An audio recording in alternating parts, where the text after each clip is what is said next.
पहले वाले में मैं ऑपरेशन फ्लश आउट के बारे में बताता हूँ। हमने ऐसा देखा गया है कि जो फॉरेनर्स गोवा में स्टे करते हैं, Goa is a famous tourist destination, तो टूरिस्ट कोई लीगली टूरिस्ट आता है फॉरेन, तो that's all right, that's good for the state.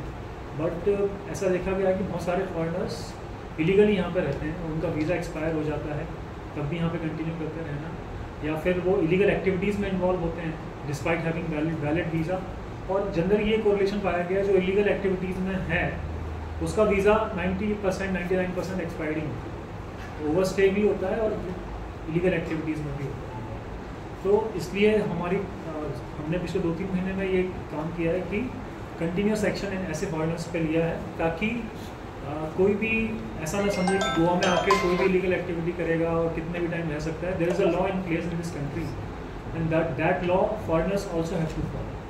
तो फॉरेनर्स के लिए अलग से लॉ बनाया गया है हमारे इंडियन पार्लियामेंट द्वारा, तो उसको फॉलो करें। तो उसी के लिए हमने कंटिन्यूस एक्शन लिए हैं। तो वो मैं आपको बताता हूँ कि हमने जनवरी से लेकर जून के बीच में नॉर्थ डिस्ट्रिक्ट और क्राइम ब्रांच ने मिलकर 3 एक्शन लिए हैं, 3 तरीके से एक्शन लिए हैं।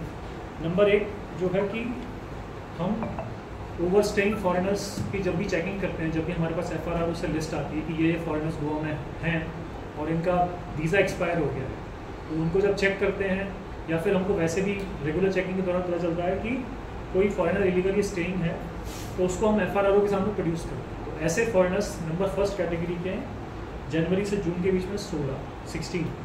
फिर दूसरा जो है कि ऐसे अब उन केसेस, किसी केस में हम FRRO के सामने नहीं लेके जाते, सीधा FIR करते हैं, क्योंकि ऐसा लगता है हमको कि वो जानबूझ के रह रहा है।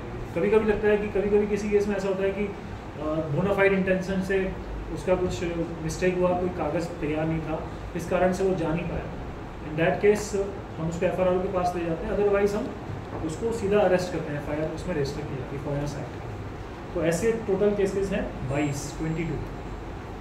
और तीसरा है जिसमें illegal activities, particularly NDPS act में नार्कोटिक्स एक्टिविटीज़ में इन्वॉल्व पाए गए हैं, ऐसे फॉरेनर्स के अगेंस्ट एक्शन लिया गया है 8। तो इसमें टोटल मिला के हमने जनवरी से लेकर जून के बीच में 46 फॉरेन नेशनल्स के अगेंस्ट एक्शन लिया है, जिसमें से 35 मई और जून में लिया गया। तो that is why I am calling it operation flush out, कि पिछले 2 महीने में हमने कंटिन्यूस इस पर काम किया और अभी भी चल ही रहा है। सब कंटिन्यूस प्रोसेस, मतलब हमारा क्लियर मैसेज ये है कि गोवा में आप इलीगल एक्टिविटीज़ में इन्वॉल्व नहीं हो सकते।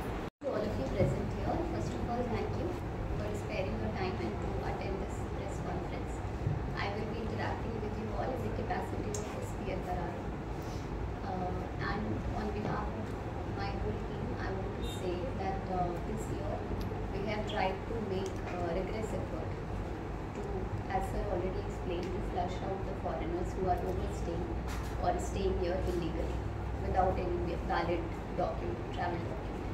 So since January 2025, just to quote the figures, I will say that we have deported or given exit permit to total 77 such foreign nationals. And just to give a breakdown, I will say that 32 foreign male nationals have been deported, 13 from Russia, 12 from Bangladesh, 1 Ugandan, 1 Nigerian, 1 Poland, and so far. And in terms of female, we have deported 47 females, 17 Ugandan, 14 Bangladesh, 12 Russian, 1 British, 1 Ukraine.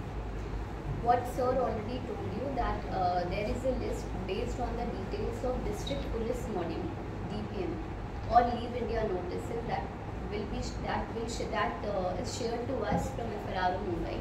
So we have seen that Leave India notices are not complied diligently by the foreign nationals. So based on these 2 data, we share the list of the overstaying or illegal migrants to district SPs, and they are also making wonderful efforts to deport them. And with respect to C form and what is the process to fill it up will be explained by the device FRRO. So I request you to please take it.